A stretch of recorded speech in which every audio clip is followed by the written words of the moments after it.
कुठेतरी शेतकऱ्याकडनं मालच घेतला जात नाही, व्यापाऱ्याकडनंच माल घेतला जातो आणि शेतकऱ्याकडनं घेतला असं दाखवलं जातो। आणि याच्यात होतं असं की तोच माल जर आपण मार्केट कमिटीमध्ये घेतला तर मग कुठे ना कुठेतरी त्या ठिकाणी फायदा होईल स्पर्धेचा, पण असं होताना दिसत नाही। त्यामुळे तिथं भ्रष्टाचार होतो, त्याचा फटका सुद्धा शेतकऱ्याला मोठ्या प्रमाणात होताना आपण बघू शकतो।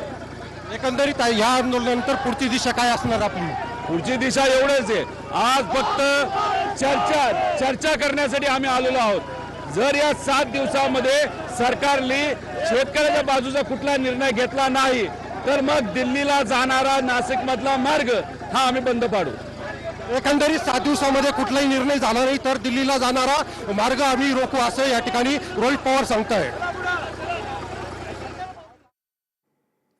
ही दृश्य आपण लासलगाव मधली पाहतोय। शेतकऱ्यांशी संवाद साधण्यासाठी म्हणून रोहित पवार त्या ठिकाणी पोहोचले। ट्रॅक्टरवर बसून लासलगाव बाजार समितीत कांदा प्रश्नी रोहित पवार आणि त्यांच्या सोबत आलेले सगळे कार्यकर्ते शेतकरी आंदोलन करतायत।